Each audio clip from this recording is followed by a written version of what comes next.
Oke, halo pendengar podcast Suara Jungka Jungkit. Ini sekarang aku lagi ngobrol, lagi teleponan sebenarnya jarak jauh di Surabaya, Balikpapan. Sekarang suara episode 2 podcast Jungka Jungkit sama Romiana. Saya hai dulu dong, Rom. Tun, Halo, apa? hai. Oh, ini dia fansnya banyak banget, jadi emang suara episode 2 aku mau target dia, jadi biar pendengarnya banyak ya. Nanti aku Apa kasih ya? nanti aku kasih foto sama Instagramnya aja biar makin banyak. So, di suara episode 2 kali ini sebenarnya aku mau bahas simpel aja sih tentang puasa bersama keluarga, dan momennya kan memang lagi di rumah aja ya, jadi nggak banyak aktivitas di luar, nggak banyak main kemana-mana, bukber juga jarang, lebih hemat berarti ya. Tergantung. Ada bukber Kalau buka puasanya di rumah, iya, makannya hedon juga. iya sih. Tapi sekarang ada bukber online juga loh. Oh iya ya, yang pakai Zoom gitu ya? Iya, aneh-aneh. Itu makannya gimana ya? Kayak makan sendiri-sendiri tapi pakai Zoom gitu ya. Kayaknya sih gitu, belum pernah nyoba sih. Nanti bisa dicoba. Oh iya, gimana kabarnya Tun? Kita udah lama banget ya ketemu. Lama banget, bener-bener lama. Iya, lama banget. Kapan ya terakhir ketemunya itu? Kayaknya waktu pas 2019 kayaknya ya? iya setahun sih ya, lumayan lah ya. Tahunan ya. Iya, lama lumayan. banget. Soalnya ini Lintang juga sahabat aku dari zaman maba. Dari tahun 2014 datangnya kita kenal. Iya, udah 6 tahun, 6 tahunan. Sampai sekarang gitu. Sampai sekarang Udah makin alhamdulillah. sibuk aja gitu ya Lintang sekarang. Iya sibuk masing-masing sih nyari cuan. Oke, kabar baik sih, alhamdulillah, alamin, sehat. Sehat semua ya. Keluarga bagaimana? Sehat semua? Alhamdulillah sehat.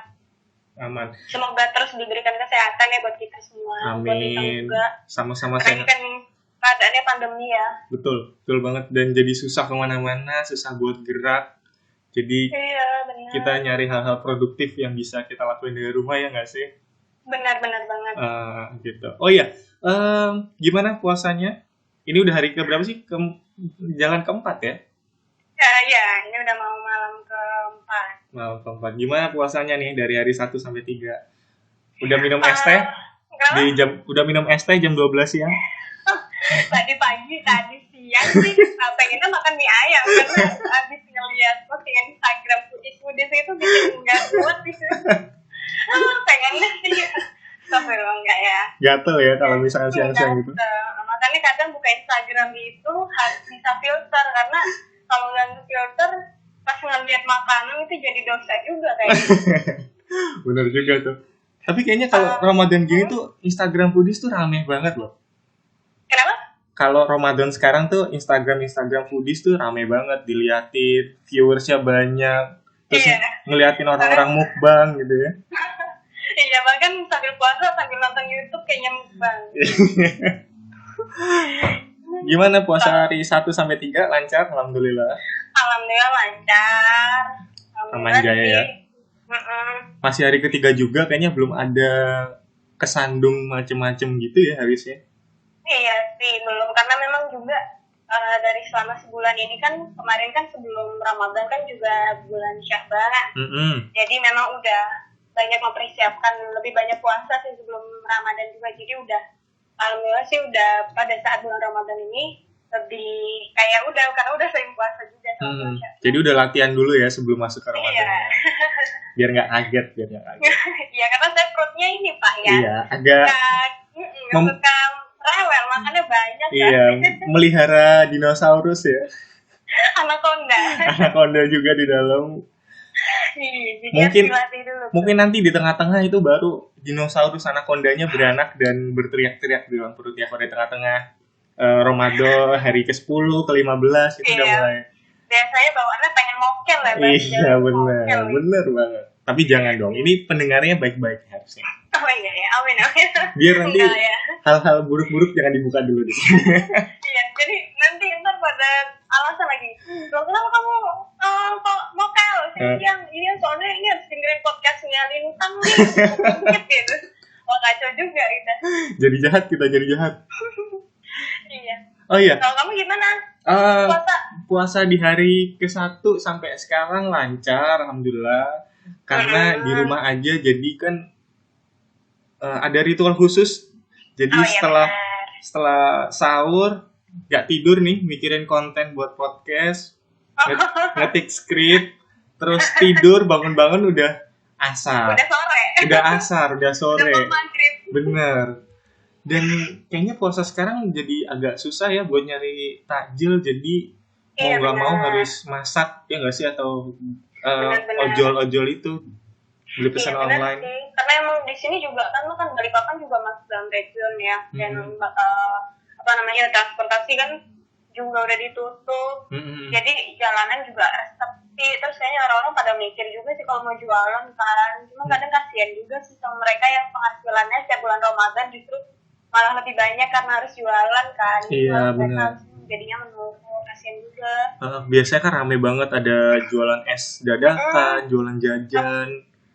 Kalau gitu. Sekarang ini ada juga yang bisa dibuat dari rumah, sebundal gandul. aku belum pernah denger tuh yang itu tuh. Apa tuh? Aku belum pernah denger ya? Iya tuh. Itu dalgona gandul itu loh. Oh, dalgona ya Tuhan. Kayaknya yang aksennya Balikpapan tuh beda ya sama Surabaya. Aksennya Banjar masih gitu. Aksennya Banjar dalgona gandul. Guys, namanya bukan dalgona tapi dalgona gandul ya. Ini dari Romiana ya. Kalau kamu sendiri kan sekarang di rumah nih, sempat di Surabaya juga, tapi nanti kita akan bahas kamu yang di Surabaya, tapi kita bahas yang di Balikpapan dulu. Ada apa ya, kayak ritual khusus atau misalkan hari pertama sahur nih harus makan mie instan rasa soto misalkan, atau buka puasa harus pakai dalgona gandul tadi gitu. Ada ritual khusus nggak gitu? Ritual sih enggak ya, karena kalau di rumah sih rasanya beda. Kayak di Surabaya, kalau di Surabaya kan anak kos, kita nyari sendiri gitu kan. Kalau di rumah kan kebanyakan karena memang di rumah itu yang tinggal di rumah itu banyak, ada sepupu juga. Jadi variatif emang makanannya. Kadang ya mama itu masak pasti macam-macam. Terus ada kolak, itu wajib sih kalau di rumahku, pasti ada kolak minimal. Kalau nggak kolak itu kayak es buah, itu pasti udah dibuatin sama mama kayak gitu. Itu kalau misalkan ada gimana ini tabrakan nih ngomongin nih.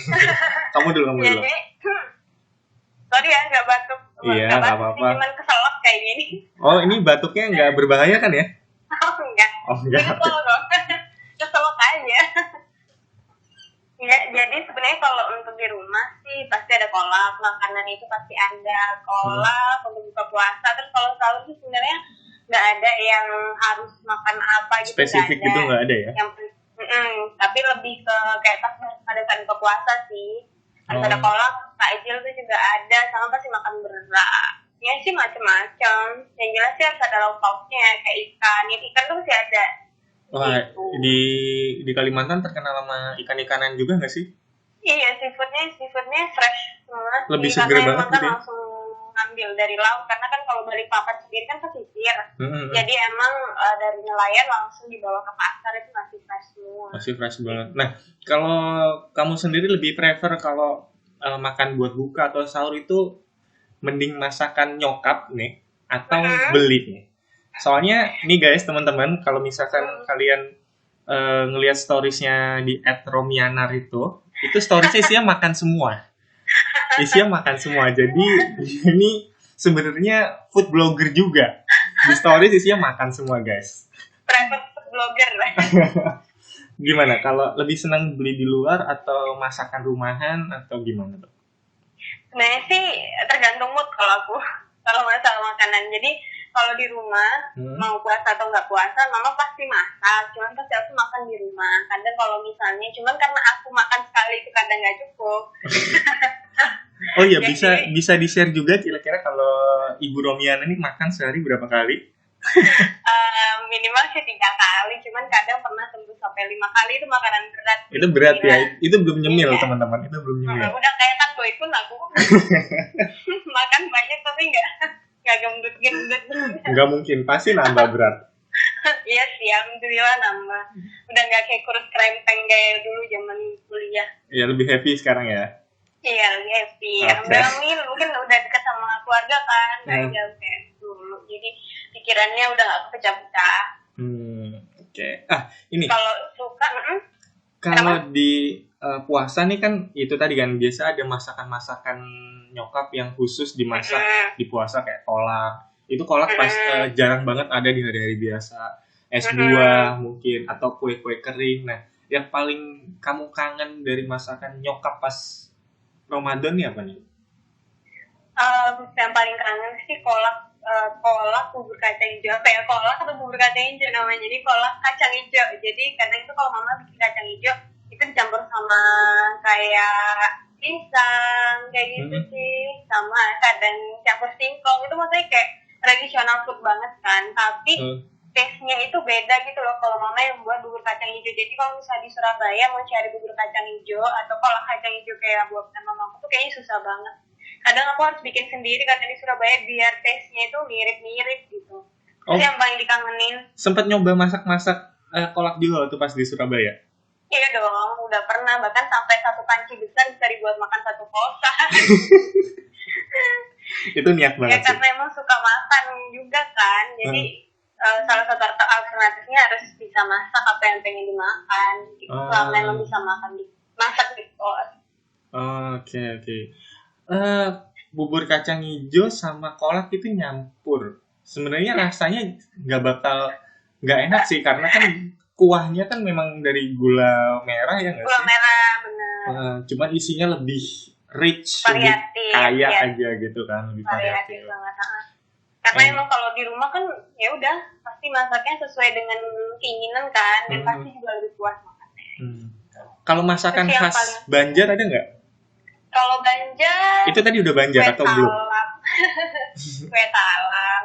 Cuman aku bukan orang Banjar sih, jadi nggak terlalu banyak makanan Banjarmasin. Cuman biasanya sih kalau di rumah itu ada kue talam. Kue talam itu artinya dia itu kayak kue talam itu macam nampan, bukan nampan sih, kayak alasnya itu kayak nampan itu talam. Lebar gitu ya? Kayak nampan gitu. Kue talam. Bentar, ada papa. Oh iya, ada papanya guys, jadi ini nggak bakal di-cut, jadi dibiarin aja karena masih 12 menit. Jadi dibiarkan agak kosong aja.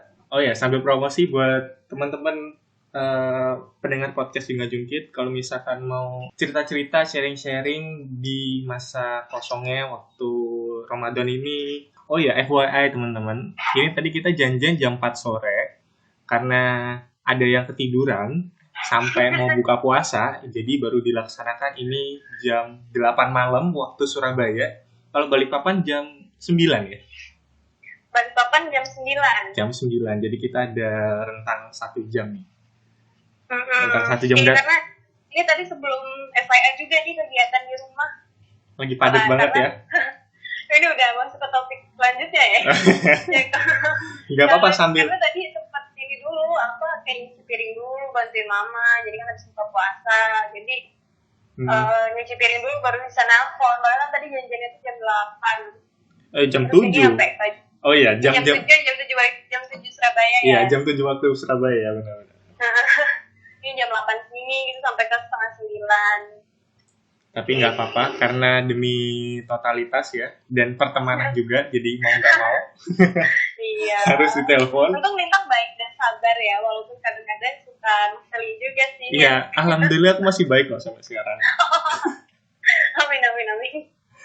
Oh iya, tadi kan soal makanan ya, aku nggak bakal beranjak dulu dari makanan karena penasaran juga. Pasti kan ada perbedaan antara makanan-makanan saat di rumah dan makanan-makanan yang kau makan pas Ramadan waktu kamu di Surabaya. Karena Romiana ini satu kelas guys sama aku, satu kampus juga, satu jurusan, dan dia kuliahnya dan berkarir di Surabaya lumayan lama.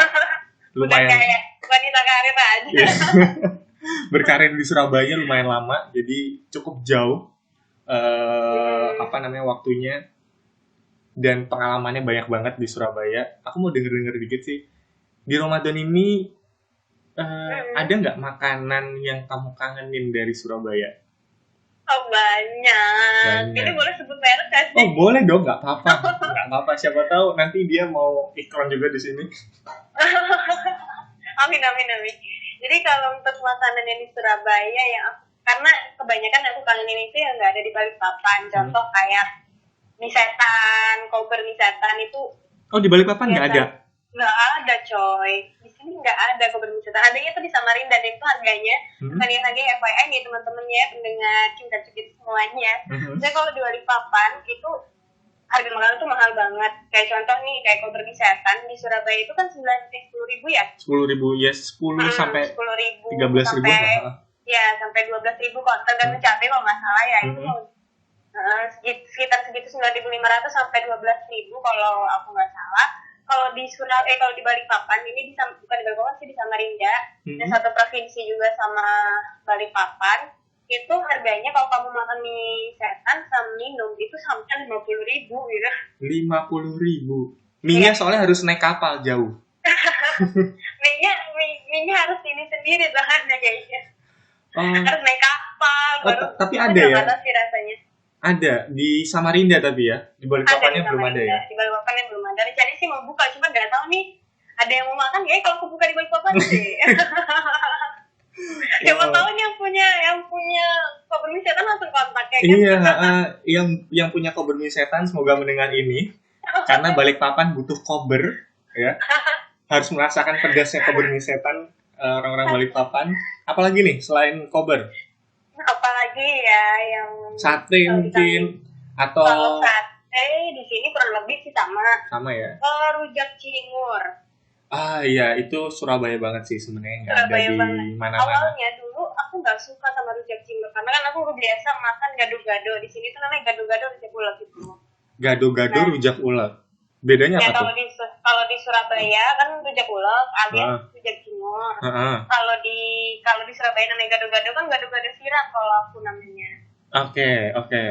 Ya jadi ada perbedaan konteks di sini kayak dengan nama makanannya. Kalau di sini gado-gado itu yang diulek kayak rujak cingur. Cuman kalau di rujak cingur kan dia banyak petis. Ya kan? Kalau di sini tuh nggak sebanyak itu. Jadi kayak kacang, gula merah, petisnya dikit doang. Jadi lebih ke gado-gadonya gula-gula Madura gitu. Oke. Tapi bumbunya tetap coklat gitu ya? Iya coklat. Kalau di Surabaya kan agak putih ya, agak hitam ya betul. Iya gitu lah ya. Nah itu sih yang aku kangen karena awalnya emang nggak terlalu suka, cuman karena emang nggak ada pilihan gado-gado di Surabaya dulu. Jadi ini kalau setiap pengen gado-gado pasti beli rujak cingur. Ternyata pas balik ke Balikpapan malah pengen rujak cingur kayak gitu sih. Malah di Balikpapan pengennya rujak cingur. Iya, dulu nggak pengen, nggak suka malah, terus lama-lama kayak aduh kangen juga ya makan rujak cingur gitu karena beda banget sih 180 derajat taste-nya emang. Jelas beda karena biasanya kalau ada rujak cingur yang di luar Surabaya itu taste-nya tidak se-strong yang dijual di Surabaya enggak sih? Sama kayak tahu tek juga beda loh di sini. Betul banget. Kayaknya rasa-rasa Surabaya kalau dibawa keluar itu berkurang sedikit. Ya, aku kurang tahu sih. Tapi kebanyakan kayak gitu. Oke. Dari Ramadan di Balikpapan sama menjalankan Ramadan di Surabaya, sudah pernah menjalankan dua-duanya? Perbedaannya kan sudah pernah, kan sekarang lagi menjalankan Ramadan di Balikpapan. Terus sudah pernah merasakan Ramadan di Surabaya.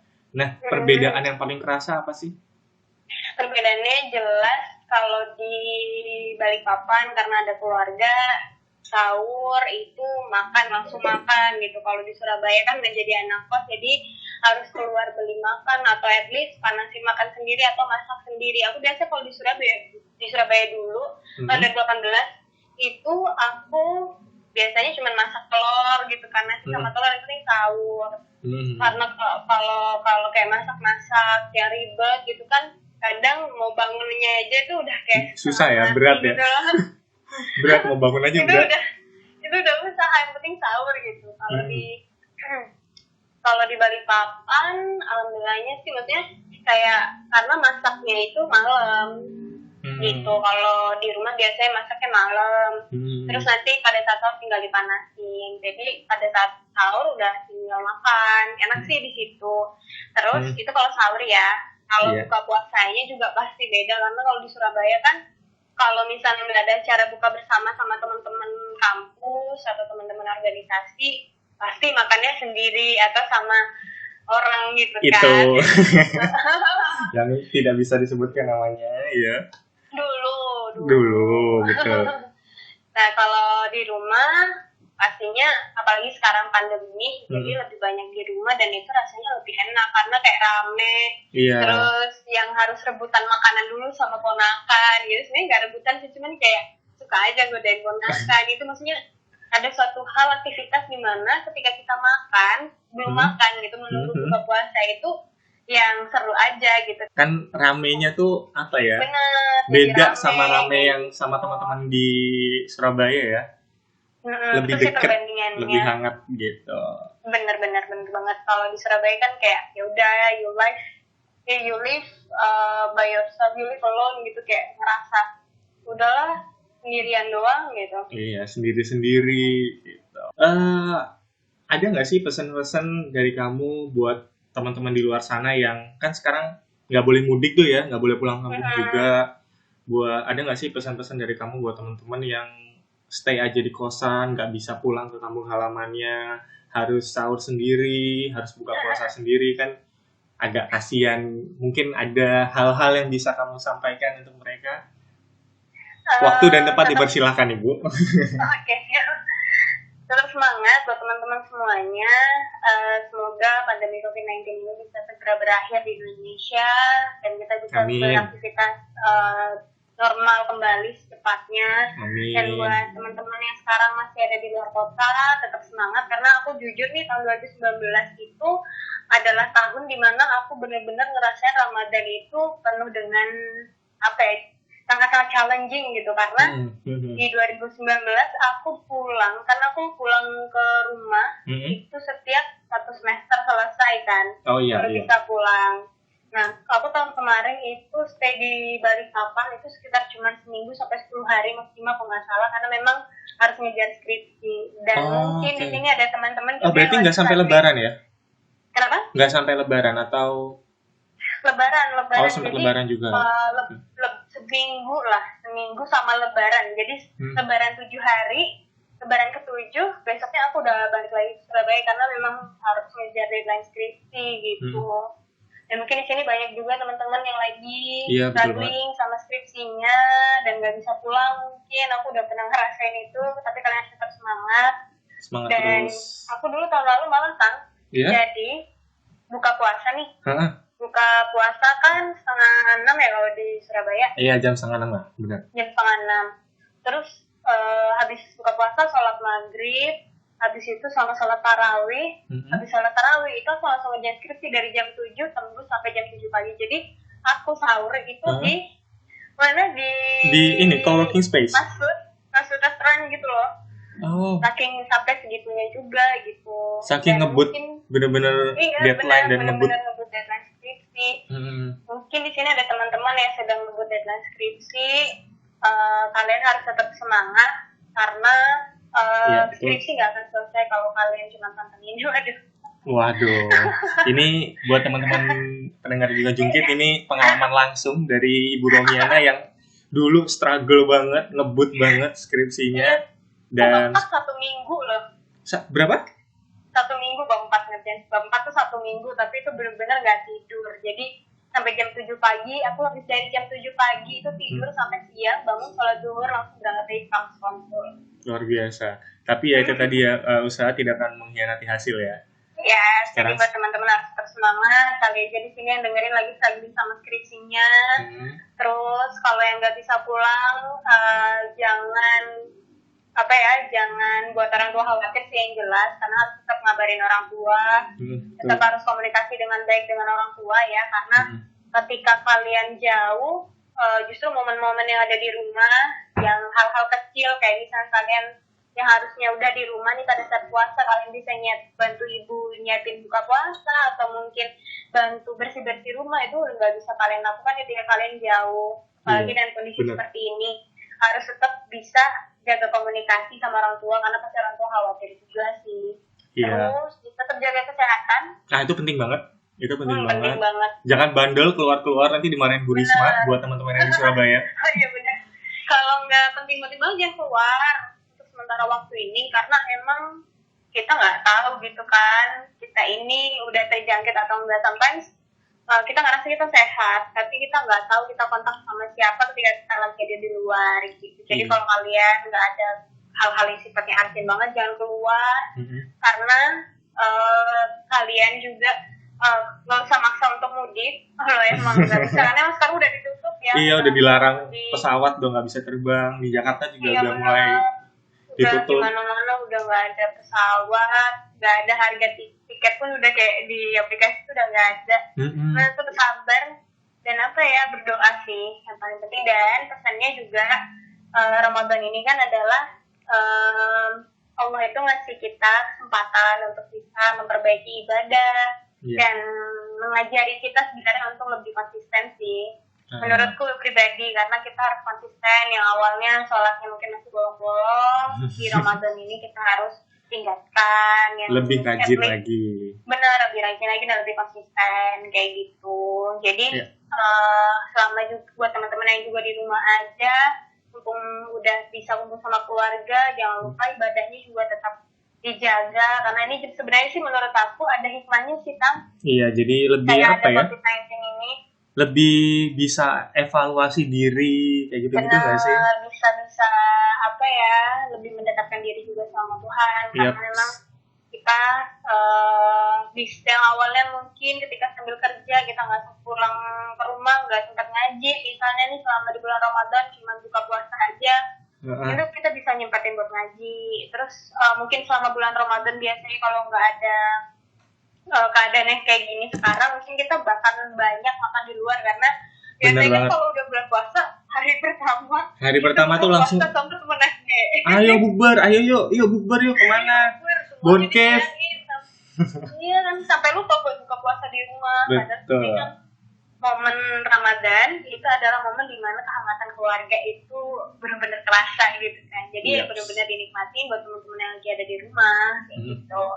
Karena dia jarang juga kan mungkin bisa berkumpul sama keluarga di waktu yang lumayan lama kayak gitu. Jadi apapun kondisinya tetap disyukurin, dinikmatin, tetap dijaga ibadahnya, sholatnya, sama kesehatannya, makan sama minum vitamin juga jangan sampai drop.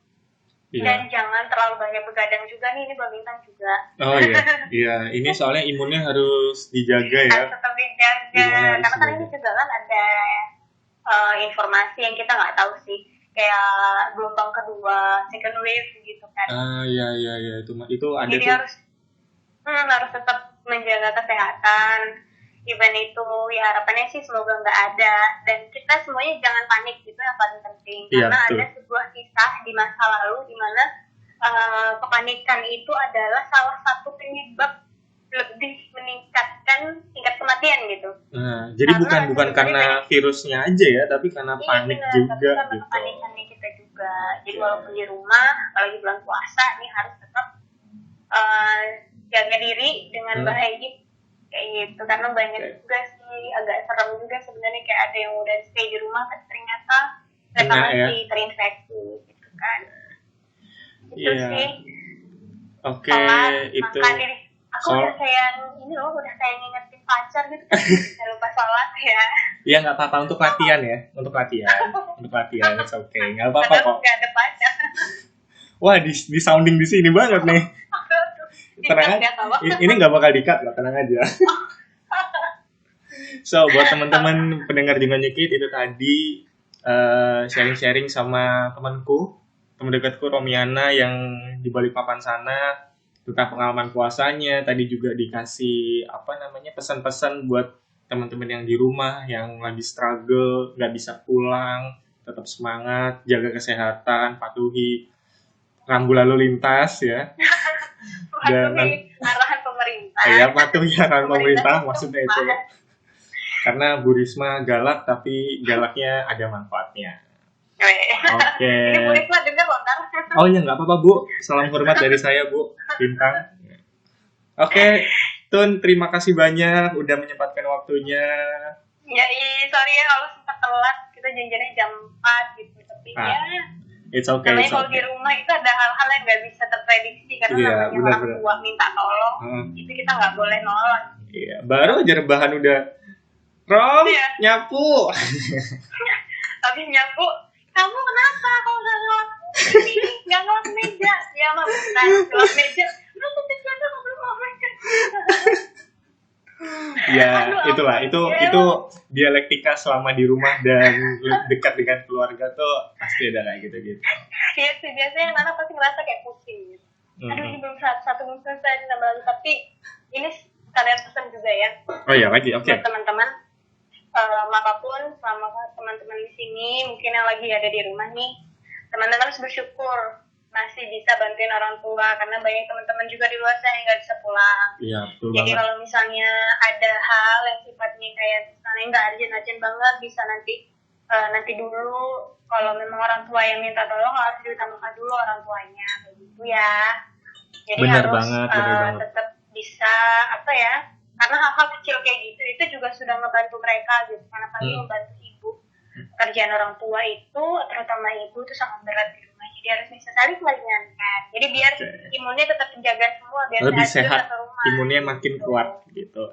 Benar, karena kalau bahagia kan anaknya bantu di rumah kan pasti ibu bahagia. Iya, betul, ibu bahagia nah. Oh iya, ini kayaknya bagus juga tema bantu orang tua di rumah karena mungkin apalagi kita ya anak-anak muda sering banget miss dengan hal-hal kecil kayak gini, padahal itu punya impact yang gede banget even buat orang tua masing-masing. Kita akan ngobrol-ngobrol lagi di episode yang lain. Di-keep dulu. Oke, kita keep dulu pembahasan ini. So, pendengar juga sekali lagi terima kasih Romiana, terima kasih banyak sudah menyempatkan waktunya. Ini sudah closing ya, Bu? Oh iya, biasanya kalau kita kan suka lanjut-lanjut terus. Iya, benar. Mangga. Oke. Monggo. Oke, buat teman-teman juga Jungkit dan pendengarnya juga teman-teman Romiana kalau misalnya dengerin, jangan lupa Jungkit ada YouTube Juga Jungkit Podcast, ada Instagram juga podcast Juga Jungkit. Mungkin Romiana mau promosi sesuatu di sini karena ada usaha barunya. Mudah-mudahan didengar. Iya, jadi alhamdulillah ini sebenarnya sih sama ya kayak Lintang ya, usahanya baru buka juga. Jadi aku promosinya bareng aja sekalian Tang. Jadi buat teman-teman yang di Surabaya kalau mau pesen parcel sama hampers, karena ini kan lagi ada COVID-19, terus teman-teman nggak bisa kemana-mana, nggak bisa bersilaturahmi ke rumah keluarga, ke rumah pacar, rumah mertua, ya kan, atau rumah bos-bosnya, mungkin atau rekan kerja. Rumah hantu Darmo. Kenapa? Rumah hantu Darmo juga. Rumah mantan loh. Itu serem sih. Ya, lebih serem rumah mantan. Oke. Ya, jadi bisa pesan parcelnya di pesan parcel ya. Iya, pesan parcel. Yang di Balikpapan juga bisa kok. Teman-teman di Balikpapan. Kenapa? Teman-teman di Balikpapan atau di Jawa pun juga bisa pesan di apa Instagramnya? ar.gift. Nanti aku taruh di caption sama di description boxnya di YouTube. Oke, sip. Terima kasih banyak Romiana. Thank you so much. Pas jangan lupa sini aja. Oke. Promo gitu. Thank you banget. Sampai ketemu di sore episode yang lain. Semoga nggak bosan-bosan untuk ngobrol-ngobrol di sini. Amin. Tapi aku berharapnya sih yang dengerin yang nggak bosan. Oke.